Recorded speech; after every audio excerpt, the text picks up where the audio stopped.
If you saw me in my 50s, you would have envied me. I was the man in the corner office. I was the name on the charity gala list. I was the one with the offshore accounts in the summer home in the Hamptons. By every metric the world uses to judge a man, I had won. I climbed the mountain, I slayed the dragons, and I planted my flag at the very top. But standing here at 80, looking out from that same peak, I have a secret to tell you. It's a secret that most successful men are too proud to admit until they're on their deathbeds. I won the race, but I ran it alone. I built the empire, but I have no heirs to the memories. I won everything the world told me to want, except for the only things that actually matter when the lights start to dim. I am 80 years old. I am wealthy beyond my wildest dreams, and I am the poorest man I know. If you are currently running that same race, thinking that just a little more will finally satisfy the hunger in your soul, please stop for 15 minutes. Let me show you what the view from the top really looks like when you sacrifice your heart to get there. Don't win the world only to realize you lost your soul in the process. My journey started with a noble lie. I told myself I was doing it for them. I told myself that every 60-hour work week, every missed birthday, and every skipped vacation was a brick in the foundation of my family's security. I turned my home into a hotel and my office into a sanctuary. I worshipped at the altar of ambition. I thought that if I could provide the finest things, I was fulfilling my duty as a man. I bought my wife jewelry to compensate for my absence. I paid for the best private schools to compensate for my lack of guidance. I thought money was a valid substitute for presence. But here is the brutal truth. You cannot buy back the years you missed. You cannot trade a diamond for the conversation you should have had 20 years ago.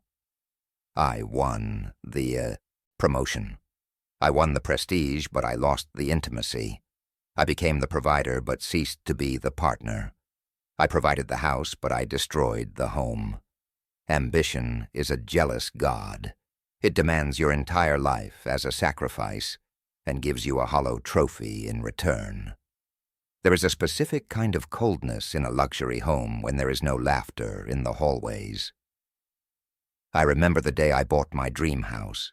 It had 12 rooms, a pool, and a view that could take your breath away. I walked through those rooms feeling like a king. But at 80, those 12 rooms are just 12 boxes of silence. I have chairs no one sits in. I have a dining table that hasn't seen a full family meal in a decade. I won the status of the big house, but I lost the warmth of a small one. We are taught in this country to expand, to upgrade, to move up. But every upgrade often moves you further away from the people who actually know the real you. In the pursuit of more, I lost the enough. I spent my life maintaining property instead of maintaining people. Now the property is worth millions and the people are gone. Don't build a palace if you have to build walls around your heart to pay for it. I treated my health like an infinite resource. I thought I could abuse my body for 40 years and then fix it with a pill or a high-end trainer in retirement. I ignored the signs. I worked through the pain. I used caffeine to wake up and alcohol to sleep. I won the hustle. I was the last one to leave the office. I was the one who never took a sick day. I prided myself on my endurance. But the body keeps a ledger, and it never forgets a debt. At 80, I am paying interest on the sleep I didn't get in my 30s. I am paying for the stress I carried in my 50s. I have the money to fly anywhere in the world, but I no longer have the breath to walk up a hill. I have the resources for the best doctors, but they can't give me back a vibrant spine or a clear mind. I won the wealth, but I lost the vessel to enjoy it. Your health isn't something you get back later. It's the only wealth that actually pays dividends when you're 80. Don't spend your life's blood on a bank balance. I remember the important meetings, the deals that felt like life and death, the nights spent strategizing against competitors. I thought those men were my peers, my tribe. I thought the respect of the industry was my ultimate validation. But where are they now? Most are gone. The ones who remain haven't called me in years. The company I spent 30 years building. My name was taken off the door 2 years after I left. The vital projects are now obsolete. I realized that I gave my best years to a machine that replaced me in a weekend. I gave my loyalty to an entity that has no soul. Meanwhile, the people who actually loved me, the ones who would have been there regardless of my title, got the leftovers of my energy. I won the professional game, but I lost the human one.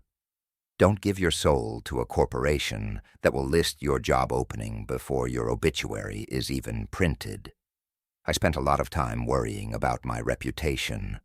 I wanted to be seen as successful, stable, and strong. I avoided scandal. I avoided vulnerability. I wore the mask of the man who had it all figured out. But that mask is heavy and it's isolating.